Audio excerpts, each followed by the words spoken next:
2007년 11월 22일 목요일입니다. 첫째는 수능 시험을 치르는 것 때문에 훈련에서 많이 제외되어 있었습니다. 예수님께서 첫째를 훈련하시고자 어젯밤에 이어 오늘 오후에도 데리고 나가셨습니다. 첫째와 함께 나와 둘째도 따랐습니다.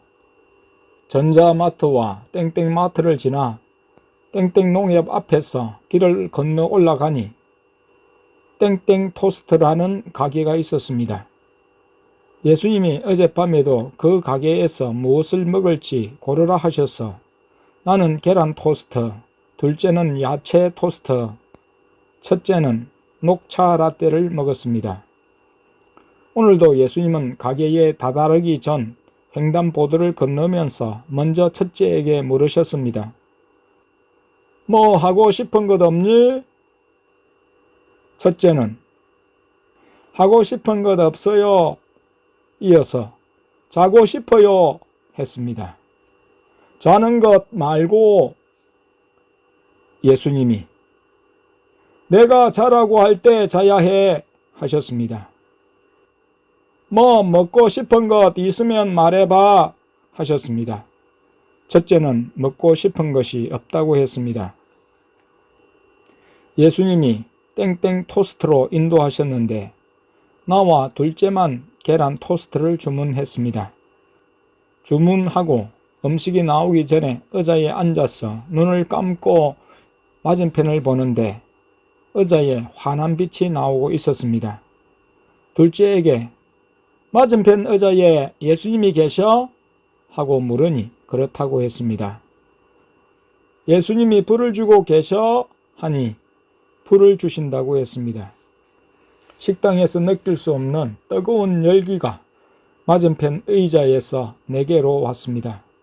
말씀에 순종하는 길에 주님이 각종 은사와 능력을 덤으로 주심에 감사했습니다. 저녁 시간에 예수님은 천국에 있는 딸 혜윤이와 만나 놀기로 약속이 되어 있다시며 한참을 올라가셨다가 오셨습니다. 우리에게 뿐만 아니라 혜윤이를 생각하시고 베푸시는 은혜에 감사했습니다. 예수님은 천국에서 혜윤이와 더 놀고 싶으셨는데 혜윤이가 땅에 있는 가족들에게 내려가 보세요 하고 자꾸 권해서 내려왔다고 하셨습니다. 2007년 11월 23일 금요일입니다. 새벽에 예배당 잠자리에 눈을 감고 누운 채로 있는데 갑자기 눈앞이 선명해지면서 산이 보였습니다. 평지가 딸린 완만한 산이었는데 중턱까지 접근을 하는 거였습니다.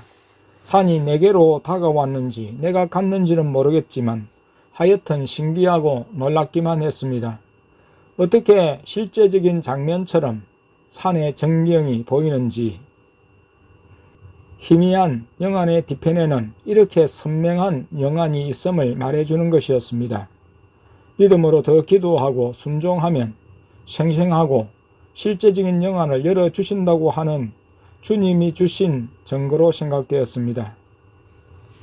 주님이 원하신다면 생각지 않는 장소에서 생각지 않는 방법으로 열어주실 수도 있다는 말이 됩니다. 오후에 예수님께 여쭈니 하나님 아버지께서 만드신 작품이라고 하셨습니다. 저녁 7시 무렵 4층 남자 화장실을 갔습니다. 불 꺼진 입구부터 캄캄했습니다. 일부러 불을 켜지 않고 마주 보이는 장애인 전용에 들어갔습니다. 벽을 보니 파란 것이 보였습니다. 눈을 감고 보니 늘 보이는 화면이었습니다. 파란 바탕에 마귀들이 구름처럼 있었습니다. 캄캄해서 눈을 뜨고도 볼 수 있었습니다. 눈을 감고 보는 거나 눈을 뜨고 보는 거나 마찬가지였습니다. 각종 무기들을 외치며 정면에 보이는 마귀들을 상대로 공격했습니다.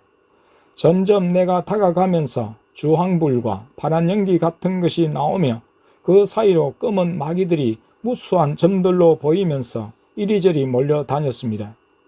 내가 공격을 해도 없어지지 않았습니다. 내가 지옥에 들어간 느낌이 들었습니다. 내 주변에 파란 배경이 뒤덮었고 검은 마귀들 천지였습니다. 무기가 통하지 않는 것 같았지만 목자 지팡이와 성령의 검 그리고 주먹으로 모든 마귀들을 없애려는 마음으로 힘껏 싸웠습니다. 숨이 차서 더 이상 싸우기가 어려웠을 때에야 기도를 그만두었습니다. 낮에도 지옥에 간 느낌이 있었는데 둘째를 통해 예수님께 확인하니 내 영이 지옥에 갔다고 했습니다. 예수님이 모든 무기 사용을 막아 놓으셨기 때문에 내가 무기를 외치고 사용해도 효력이 없다고 하셨습니다. 지옥에서 마귀들에게 고통을 당하고 나왔다고 말씀해 주셨습니다. 예수님이 얼마 전부터 아내에게는 목사인 나에게 높임말을 쓰라고 말씀하셨습니다. 예배 마치고 나면 꼭 목사님 감사합니다는 인사를 하게 하셨고 사투리로 사용하는 하이소 같은 말은 아예 사용하지 못하게 하셨습니다.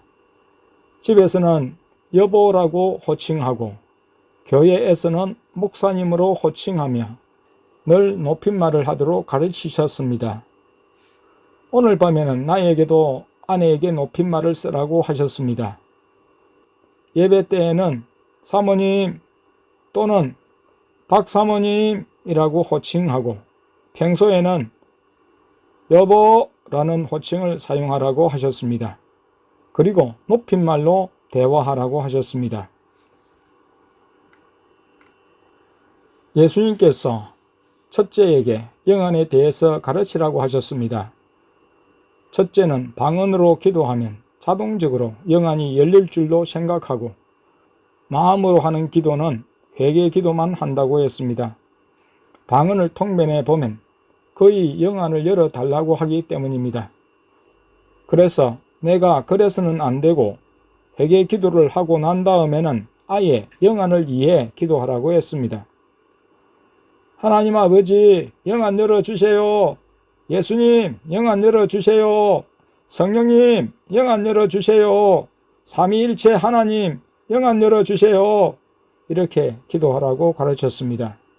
눈을 감고 기도할 때 처음에는 캄캄하기만 하지만 감은 눈에 시선을 정면으로 향해서 영안 열리기를 기대하며 보라고 했습니다. 멀리도 응시하고 가까이 눈앞도 보면서 영안을 위해 기도하라고 했습니다. 뿐만 아니라 항상 길거리를 가면서도 영안을 위해 기도하고 사물을 보지 말고 사물과 내 시선 사이에 있는 공간에 시선을 두라고 했습니다. 공간에 시선을 두고 기대하며 보라고 했습니다. 기대하지 않고 보이는 것은 의미를 두지 않고 지나치게 됩니다.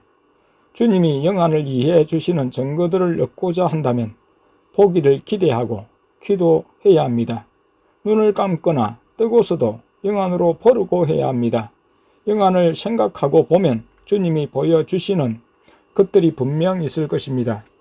자녀들이 영안이 열리는 것과는 다르게 중고등부 이상 어른들의 경우는 많이 사모하고 기도해야 합니다. 기도와 순종이 병행되면서 계속적으로 영안이 열려갑니다. 예수님이 어른들의 경우 영안이 열리려면 기도뿐만 아니라 순종이 필수적이라고 하셨습니다. 2007년 11월 25일 주일입니다. 오전 예배 찬양 인도를 성령님이 하셨습니다. 설교 본문은 성령님이 미가 7장 1절에서 5절을 주셨습니다. 본문은 5절까지였지만 9절까지를 설교했습니다. 설교 후 예수님께서 주어지는 본문 내에서만 설교하라고 하셨습니다. 미가 7장 5절과 관련이 된 마태복음 10장 36절을 찾아 읽기도 했는데 그렇게도 하지 말고 오직 주신 본문 안에서 해야 한다고 하셨습니다. 밤 예배 설교 때도 성령님이 찬양을 인도하시고 설교 본문을 주셨습니다. 성경 본문은 사사기 13장 1절에서 15절까지를 주셨습니다. 아침이나 밤이나 설교 본문은 나에게 받으라고 하셨습니다. 내가 성령님 성경 본문 뭐 읽을까요? 물으며 기도했는데 머리에 떠오르지 않았습니다. 귀를 쫑긋하고 세워봤지만 강한 전류가 왔고 귀를 후벼 파듯이 고통도 있었지만 음성은 들리지 않았습니다. 그래서 둘째를 통해 맨 첫 받침이 시옷이라고 하셔서 신명기, 사무엘상하 등을 댔지만 아니라고 하셨습니다. 둘째의 입을 통해 사사기라고 말씀해 주셨습니다. 그 다음 장은 13장을 마치었으나 절은 다시 둘째를 통해 받았습니다. 영안이 열렸어 세 분의 모습을 보고 음성을 들을 단계가 되면 찬양을 받고 성경 본문을 받는 일이 쉽겠지만 주시는 찬양과 본문을 정확하게 받는 일이 아직은 힘들고 어렵게 느껴졌습니다. 밤 설교 때는 만호와 가정에 나타나신 천사의 이야기를 하면서 우리 가정에 찾아오신 삼위 하나님의 방문을 좀 이야기했습니다. 15절까지는 만호아의 아내에게 나타난 분이 여호와의 사자로서 언급되기에 천사로서 이야기를 했습니다. 마노아가 염소 새끼를 대접한다고 하자 먹지 않는다고 하며 번제로 드리려거든 마땅히 여호와께 드리라고 했습니다. 이를 볼 때 여호와의 사자로만 이해하고 설교했습니다. 설교가 끝나고 예수님이 밤 설교는 부족했다고 평가하셨습니다. 설교 시간에는 개인적인 체험이나 현재 일어나는 일들을 이야기하지 말라고 하셨습니다. 오직 본문에 충실해서 말씀만을 설교하라고 하셨습니다. 그리고 이후 본문을 더 읽어가면 마노아가 여호와의 사자의 이름을 물었습니다. 16절에는 여호와의 사자가 대답하길 내 이름은 기묘니라 했습니다. 이 기묘라는 말과 이사야 9장 6절을 연관지었습니다. 이는 한 아이가 우리에게 낳고 한 아들을 우리에게 주신 바 되었는데 그 어깨에는 정사를 메었고 그 이름은 기묘자라 모사라 전능하신 하나님이라 영존하시는 아버지라 평강의 왕이라 할 것임이라. 이사야 9장 6절. 기묘와 기묘자를 연관 지을 때 여호와의 사자가 마노아 앞에서는 여호와의 심부름꾼으로 스스로를 낮추었지만 실상은 여호와 자신이신 예수님이심이 드러납니다. 그래서 예수님께 예수님 맞으시죠? 여쭈니 안 가르쳐져 하시며 시간을 끄셨습니다. 얼마 후 예수님이 바로 나였지 하셨습니다. 그때 예수님은 천사의 모습으로 마노아 부부에게 나타나신 거였습니다. 마노아 부부는 일시적이나마 영안이 열려 천사의 모습으로 나타나신 예수님을 보았습니다. 다시 내가 여호수아 6장 14절에 여호와의 군대 장관이 예수님이시죠? 하고 여쭈었습니다. 예수님이 그렇다고 하셨습니다. 성경에서 예수님이나 성령님은 때로 여호와의 사자로 자신을 나타내셨다는 사실을 알아야 합니다. 창세기 16장에서 도망간 하갈에게 나타나신 여호와의 사자나 창세기 22장 11절에서 칼을 잡고 그 아들 이삭을 잡아 제물로 바치라는 아브라함의 행동을 중지시킬 때에 여호와의 사자 등이 그러합니다.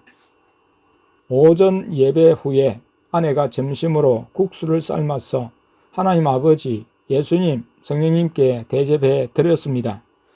식사 후 예수님이 둘째를 통해 첫째에게 성경 공부를 시키라고 하셨습니다.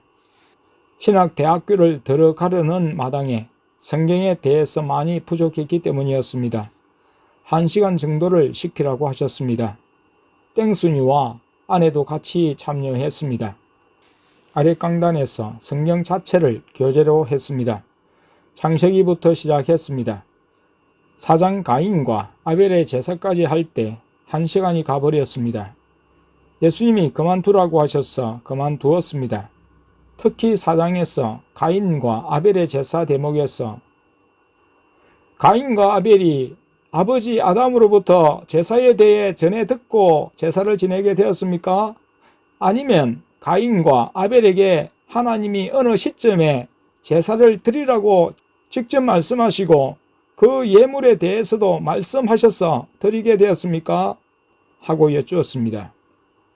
예수님이 하나님이 직접 말씀하심으로 드리게 되었고 그 드리는 예물에 대해서도 말씀하셨다고 했습니다. 그렇지 않았다면 아벨이 양의 첫 새끼와 그 기름으로 드리지 않았을 것입니다. 이는 히브리서 11장 4절을 통해서 확인할 수 있습니다. 하나님은 말씀대로 순종하여 드린 아벨과 그 예물을 기뻐 받으셨습니다. 하지만 가인은 하나님의 말씀을 거스르면서 자기가 농사 짓는다고 자기 고집대로 곡식으로 예물을 드린 것이었습니다. 하나님의 말씀에 순종하는 것이 믿음인데 가인은 말씀에 순종치 않았습니다. 하나님이 분하여 하며 안색이 변하는 가인에게 책망을 하신 것을 볼 때도 이전에 나타나 분명히 지시하신 사실을 엿볼 수 있습니다. 성경적인 믿음은 하나님의 말씀을 떠나서는 존재하지 않습니다. 스스로 하나님을 기뻐시게 하고자 내 열심과 정성에 의존하는 것은 믿음이 아닙니다. 하나님의 말씀을 외면한 채 스스로의 생각, 계획, 열심, 노력을 통해서 하나님을 섬기고자 하는 것이 가인의 잘못이었습니다. 믿음은 하나님이 살아계심을 믿고 의지할 뿐만 아니라 하나님의 지시와 방법을 그대로 따르는 것입니다. 말씀 순종을 떠나서 하나님이 기뻐 받으시는 믿음은 있을 수 없습니다.